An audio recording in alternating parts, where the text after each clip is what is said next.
In the shadow of the pine-covered hills of Hollow Grove stood a small, forgotten cemetery. The iron gate hung crooked on its hinges, and the moss-covered headstones leaned like weary old men. Few people visited the place, only the mourners, and only once. Every town has its secrets, and Hollow Grove had one that breathed beneath its soil. They called him the Watcher. No one remembered when he had first appeared. He was always there, gaunt, pale, and draped in a coat that looked like it had been stitched together from old burlap and dried skin. He never spoke. When a new body was brought to the graveyard, he stood at the edge of the road, silent and still, like a scarecrow waiting for dusk. He always watched. The townspeople grew used to him, as one grows used to a storm on the horizon. He did not interfere. He simply attended. He stood behind the mourners and they wept.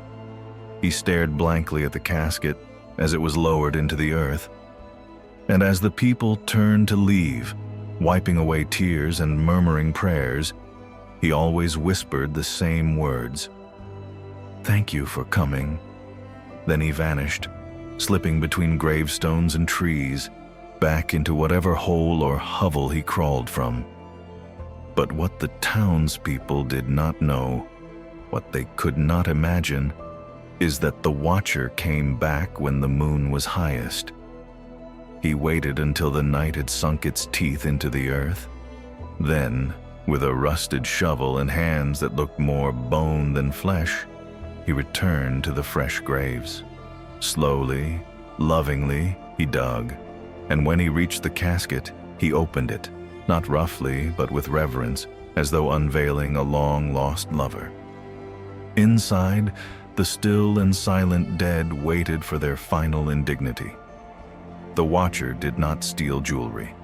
He took no possessions. He took flesh. Piece by piece, he removed what he needed, wrapping it in cloth and tucking it into the folds of his coat. Then, he filled the grave again, patting the earth gently, sometimes even humming a lullaby as he worked. Back in his lair, somewhere deep beneath the cemetery, in a network of forgotten crypts and tunnels, he cooked the meat over a fire fueled by coffin wood and old bones. The scent of burning flesh drifted through the trees like a ghost looking for home. No one knew. No one, until Amelia came. She was a stranger, young, stubborn, and curious. A journalist chasing local legends for a podcast that no one listened to. She had heard rumors of the Watcher. A friend had whispered the tale in a bar, drunk and laughing. He watches the dead, then eats them when no one's looking. Amelia had laughed too, but something about it stuck with her. One evening, she drove into Hollow Grove with a microphone and a camera. She spoke to the locals, who shrugged or crossed themselves. No one wanted to talk, except for an old gravedigger named Thomas.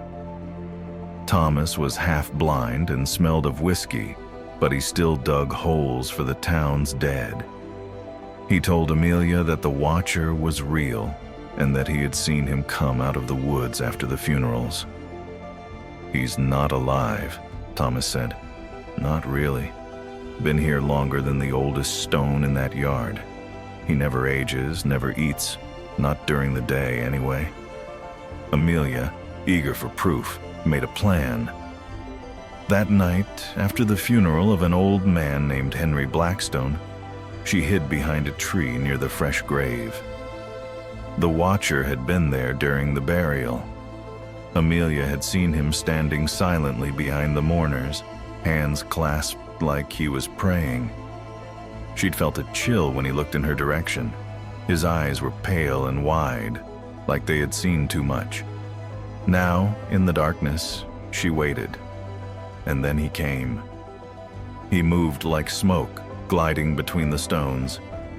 His shovel gleamed in the moonlight. Amelia watched in horror as he dug with unsettling grace, like he had done it 1,000 times. When he opened the coffin, she gasped and nearly screamed when she saw how gently he touched the dead man's face. Then he began to cut. Amelia couldn't move. Her heart thundered in her chest. She pressed a hand over her mouth as the sound of wet flesh being torn filled the night. She couldn't take it anymore. Her foot slipped on a root. The watcher froze. He turned, slowly, his head cocking to one side like a bird. Amelia bolted. She didn't look back.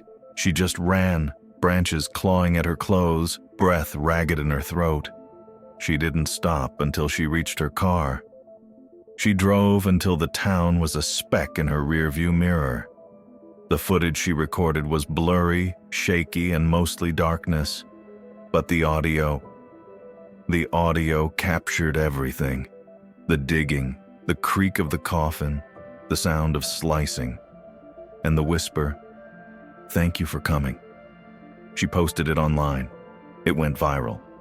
A week later, she vanished. Her car was found on the outskirts of Hollow Grove. Door open, camera smashed. In the cemetery, a new grave had appeared. No headstone. Just fresh, soft earth. The townspeople didn't ask questions. They never did. They knew better. And the watcher? He waited at the cemetery gate the next morning, watching as no one came to mourn her.